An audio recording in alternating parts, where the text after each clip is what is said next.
Sorry about that. I've had to switch phones because the battery ran out.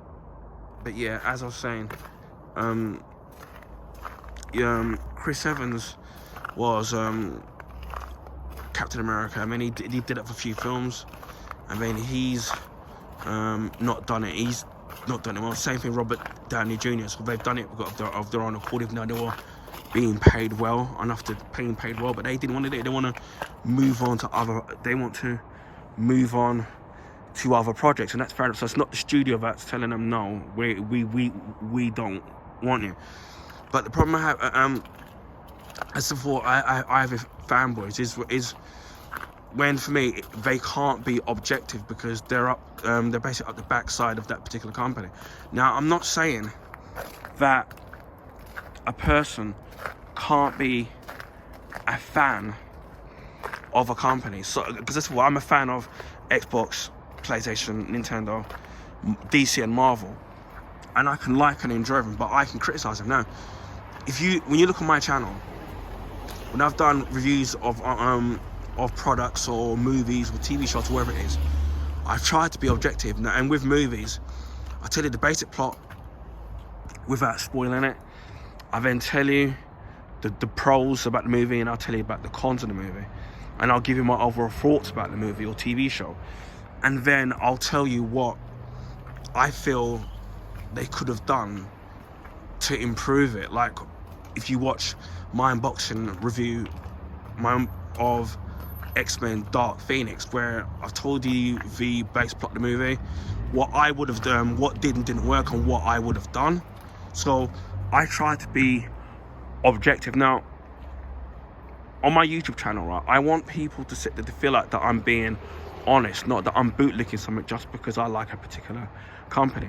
You've already seen my video on Xbox where I've criticised the customer service of Xbox support because you can't ring them up, and then, as you know, I had the problems with adding Game Pass, and then I actually told them what the problem was, and I showed them a little mini video and even a screenshot of what was going on, and all I got back was, well, if you want to add the Game Pass,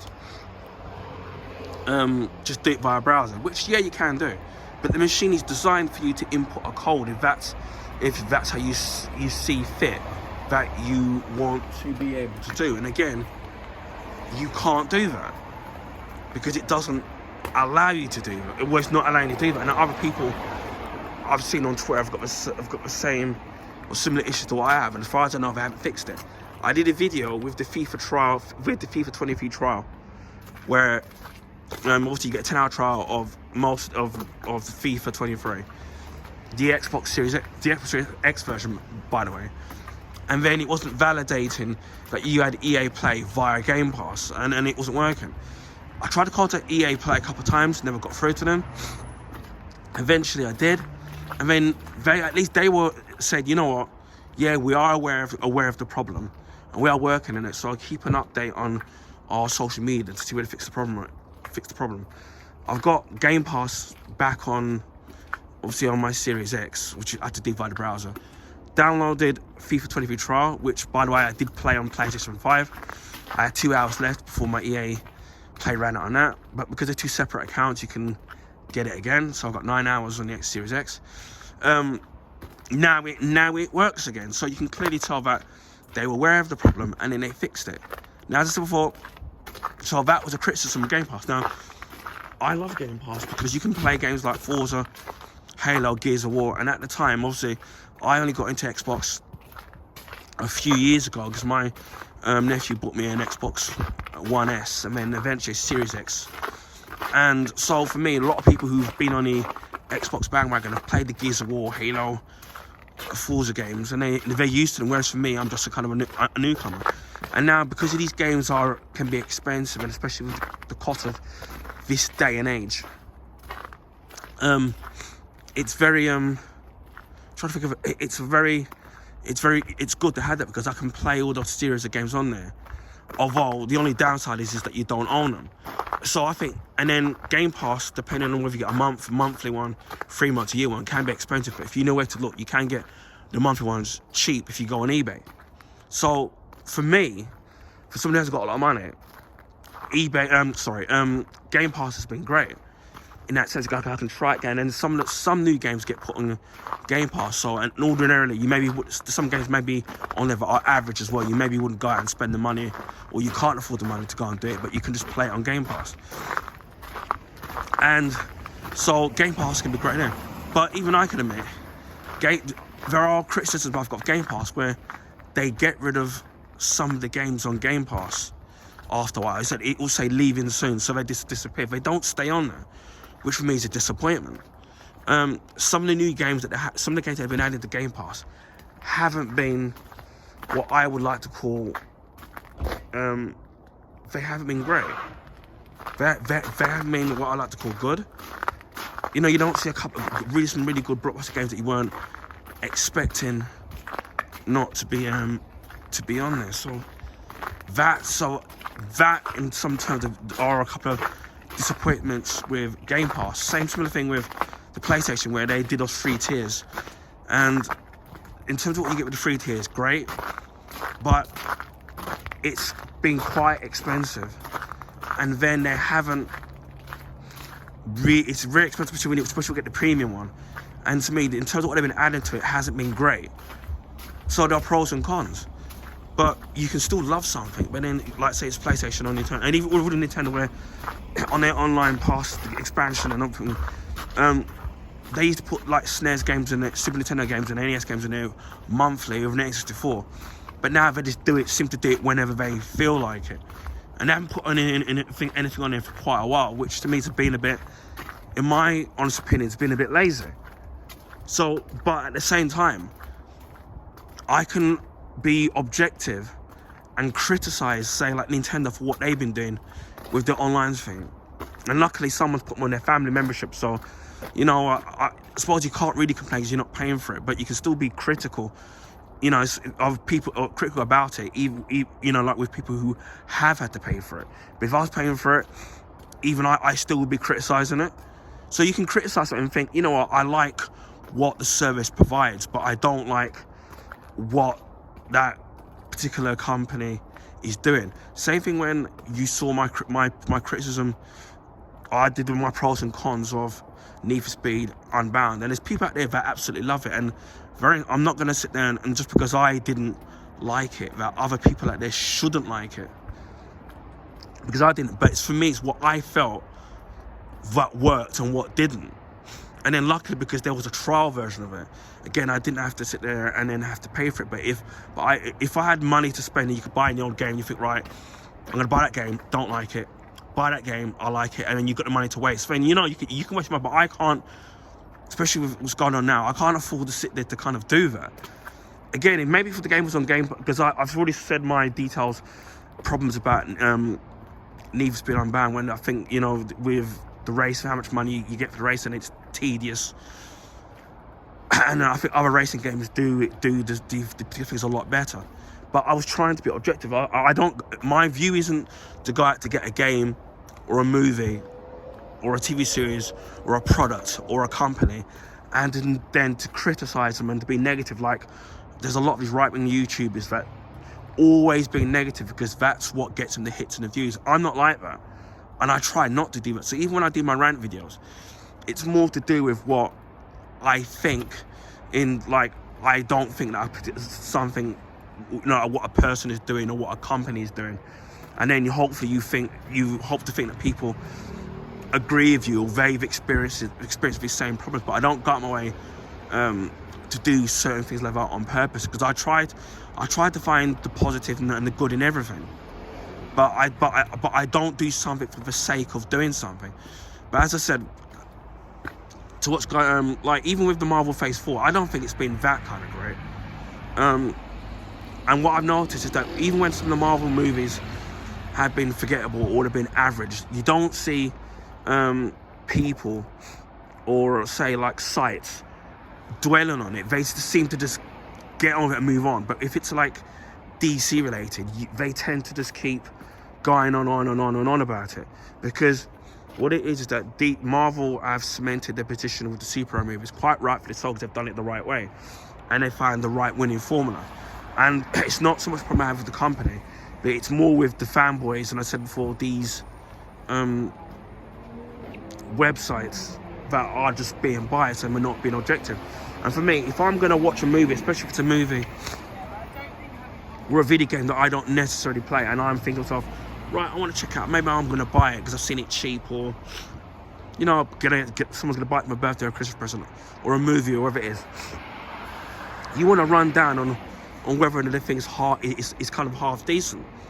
And then once you sat there and think to yourself, you know what, I'm willing to give this thing a go, or to watch it. Then sometimes you watch it and you actually like it. It's like that new series with Sylvester Stallone called The Toulouse King.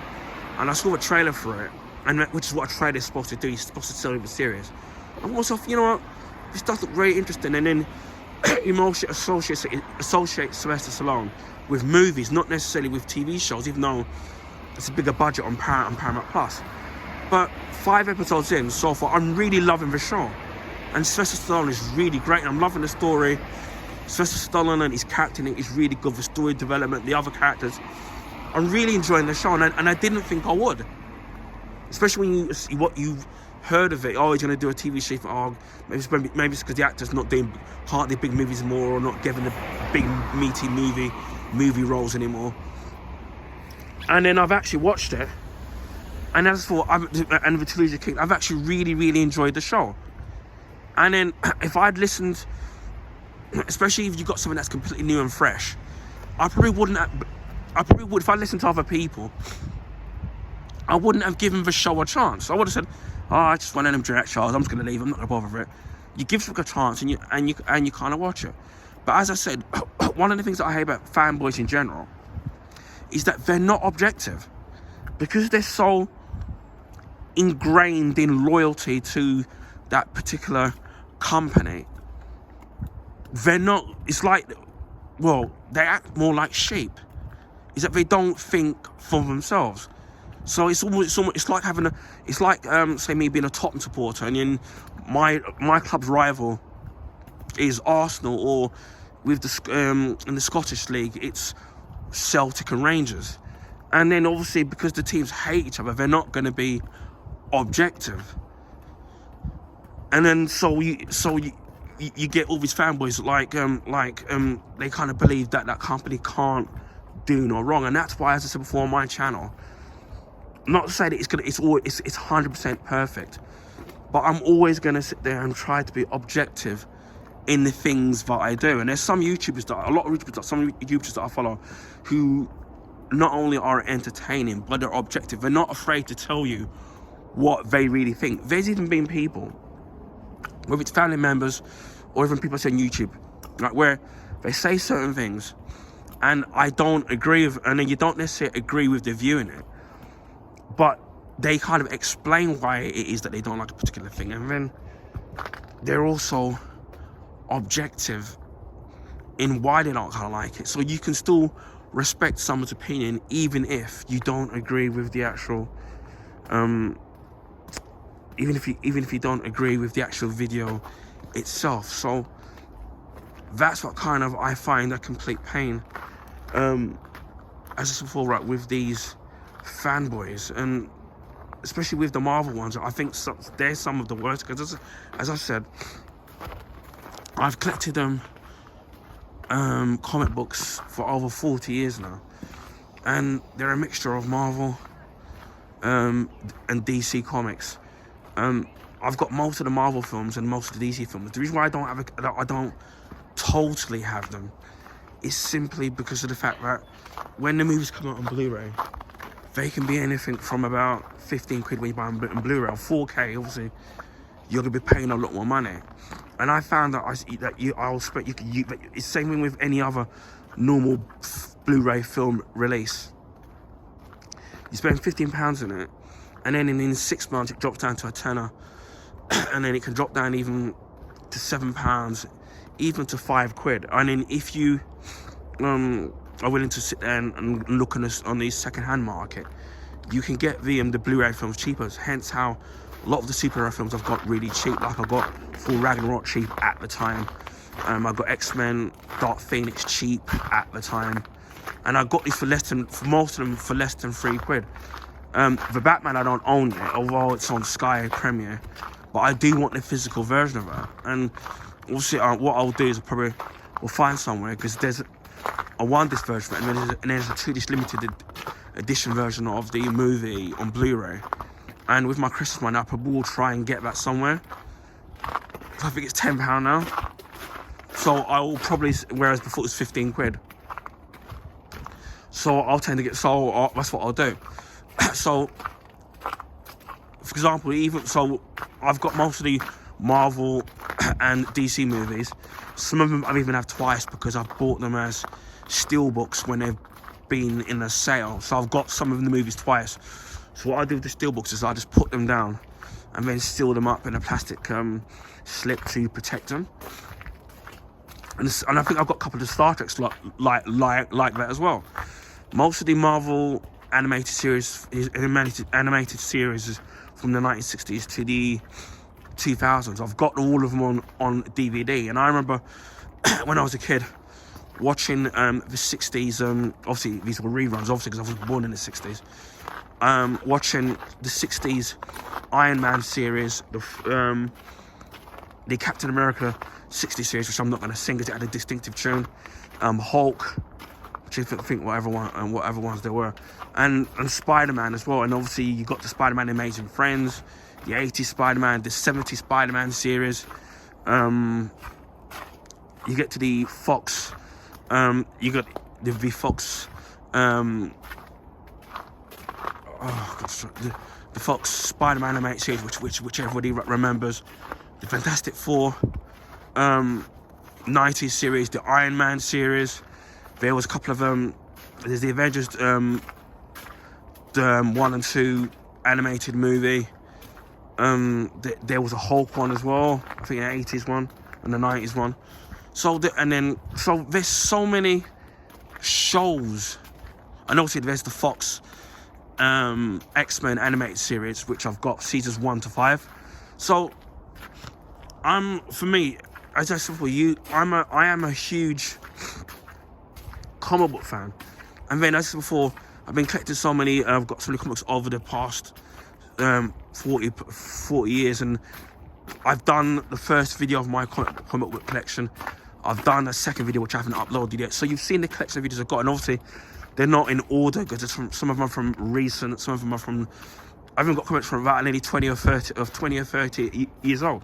So you can see my enthusiasm, my real enthusiasm for comic books in general, as being a comic book fan, and then seeing them on the TV, shows, whether it's Marvel or DC, and then obviously on the big screen as well, and seeing them, and some work, some don't. But I'm one of these people where I'm quite happy to criticize something if I feel that, like, it doesn't work. So as I've said before, the Christopher Reeve Superman 1 and 2 worked. Obviously the Superman 1, there's actually 3 different versions, cuts of that movie, and they all work and you can see why some don't, because I've had to cut bits out. Superman 2, as you already know, there's the director's there's the theatrical cut, and then there's the Richard Donner cut, and then Superman 3 is where it kind of tailed off, because it became more of a slapstick comedy. The only thing for me that kind of saved it for me was the evil Superman part, and when he's fighting against evil, and then he's seen Superman going evil and doing all these dodgy stuff. Well, obviously he wasn't violently evil, but just wasn't kind of a particular nice guy. And then him fighting against himself. So that, to me, Superman was its saving grace. And then Superman 4 was, well, obviously that was crapping with the budget. It had a really low budget, and then that wasn't a very good movie. There was obviously a Supergirl movie, which to me I was looking forward to when back in the day, but was disappointed with it.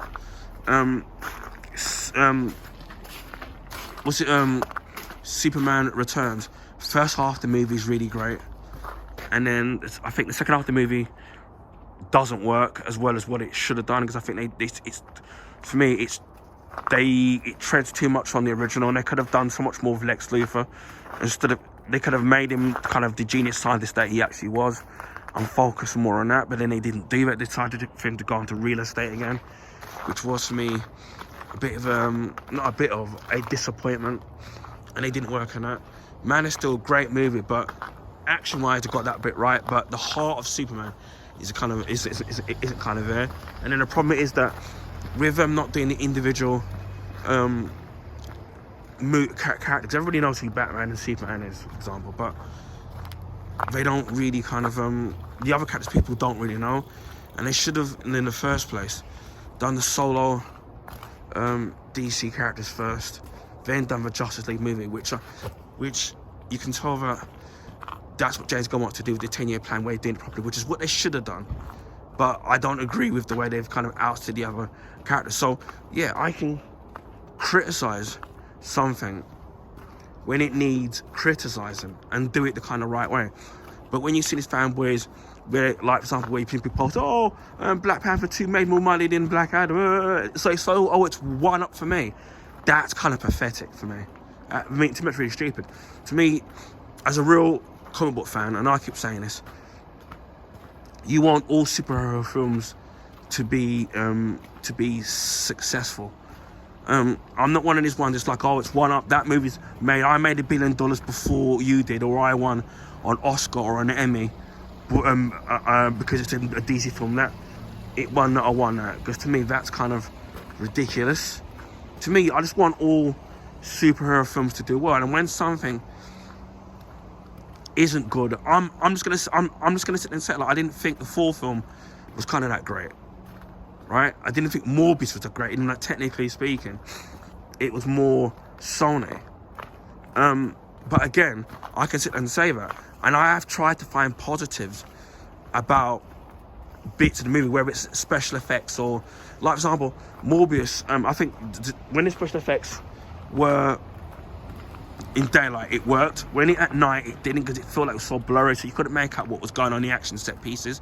Matt Smith, stole the show in that movie, and so I can find criticism. I can find positive criticism. Even in Love and Thunder, I thought the action in places were actually really good, but I just think it was trying too hard to be kind of funny and a bit silly. And then I know I'm in the minority by saying that I actually think that I prefer the first Thor film, because I like the way that Kenneth Branagh directed the movie, like he's done it like they're the mythical Scandinavian gods, the way that he's done it with his Shakespearean background. People who know me in real life know how much I love the first Iron Man movie. That's probably still my favourite one. I know people like Iron Man 3. Iron Man 2 is a bit of a mess, but, whatever. But some people like Iron Man 3. But for me, my favourite one was the first one. And people know that I love that film religiously. And then there's a certain line that is said by Jeff Bridges that he says in it, which I'm always quoting. And it's one of my favourite scenes in the entire movie. So I love Iron Man 1. And then my biggest regret is that I could have bought it as a Blu-ray steelbook years ago, and then I never bothered to buy it, and I could have bought it cheap. And then now it's worth a lot. And then now it's worth a lot of money. With the first two, I could have bought a Blu-ray steelbook. I could have bought it cheap, and I never bothered buying it. And over the years, that was years ago, but over the years, they've done several different steelbook covers, Blu-ray steelbook covers of Iron Man 1 and 2. But I regret not getting that. Captain America, Winter Soldier, a lot of people know how much I loved it, because it was a spy thriller. Loved that movie. There's a lot of people that don't even like Captain America, the first one. Now, I can see why, because instead of showing you a lot more of the action, it does a lot of montages, so you don't see a lot of what's going on with the movie, which I do agree with that criticism. But I still love the movie. And then a lot of people don't, so I know that excuse me, I'm still suffering from the flu. I know that I'm trying to walk really slow without slipping on the ice. I know that I'm in the minority in really enjoying Captain America, the first Captain America movie. But again, as I said, You know what I mean? I'm not one of these people where, as I said, that I'm biased, because I'm not. Because I said I love DC. I grew up on DC and Marvel comic books, and then when you see some of these people being complete stupid fanboys, and then trying to get a one-up, like especially I just feel the Marvel ones are the worstest ones, because obviously Marvel's the dominant one, and as I said before, quite rightfully so. That you see some of these fanboys going, oh, that made me $1 billion, and oh, I'm not going to criticize it because I'm a fanboy. I mean, it doesn't matter if that person, if the company or is unconsumer friendly. I'm still going to sit there and I'm going to worship the ground that they walk on. No, it's like I love Apple, as people know, right? I love the quality build of their products. I love the interface of their products, but what I can quite openly say is that I don't like the prices. You guys get loads of shit anyway. I don't like the prices of their stuff. Things like the lightning cable, which the are expensive and which they've put up. They put the price of their phones up, and the lightning cables peel not only just on the actual cable itself, but even when you buy the MacBooks, that's what they do. When you buy like an Apple product, you first get it. When it really works, it really works. It's swift, it's slick, and it's quick. But when they get slower and they get old and they break, you're basically in problems. And and then Apple don't want to know. And unless you've got know how to fix it yourself, or you get insurance and you can insure it, you're basically screwed. So as I said before, these fanboys, unless these fanboys are working for these particular companies in question, or they've got shares in that particular company, which means it's obvious that they're not going to be objective and they're going to be biased, then to me, these people should shut the hell up, because you're not working for them. They're not doing. Yes, they're doing you. They're providing entertainment or enjoyment. But at the end of the day, right, I'm not going to sit there and start I'm not going to sit there and start arse-licking a company, right? Because you look at. I've even done. As I said, you look at my videos, I criticise all the companies when it needs to be. Look at when Sony put the price up in the machine, and the price of the games up, and then the excuses that they've come up with for putting up the price of products, and then you even got PlayStation fanboys defending them in putting up the price of the console and then the games, and then charging you £10 or $10 wherever you are in the world to upgrade it from the PS4 to the PS5 version of that game, and I think that's taking the piss. But and you're willing. You're quite, because you're so, I can't think of the right word about swearing, so don't get in trouble. Because you're so far up, you're so arse-licking Sony, you're quite willing to sit there and to pay more for something, and more for the particular product, and then you're not getting any more out of it. I mean, you're willing to defend it. So it'd be like me saying, okay, as you know, I am a Sony fan, because I've got all the consoles in PS5, which affects my nephew. So Sony are going to put up the price of their games, right? And then using that logic, being a fanboy, I'm going to be totally fine with them increasing the price of the game, even if it means that if I'm buying games on a regular I forget the word.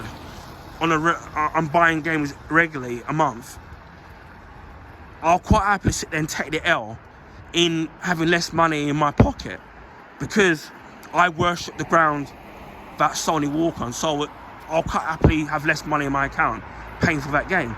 No, that's ridiculous.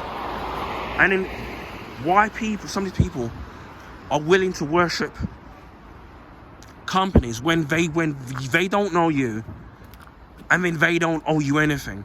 I find it absolutely ridiculous.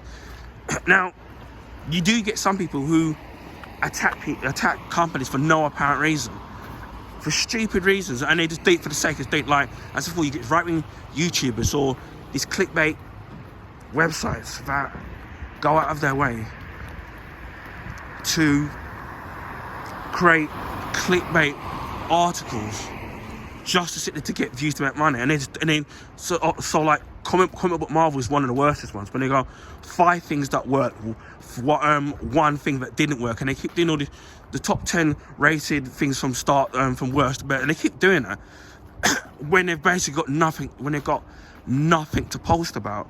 So they cut someone, or they start creating drama when it doesn't need to be drama. That's why I don't watch.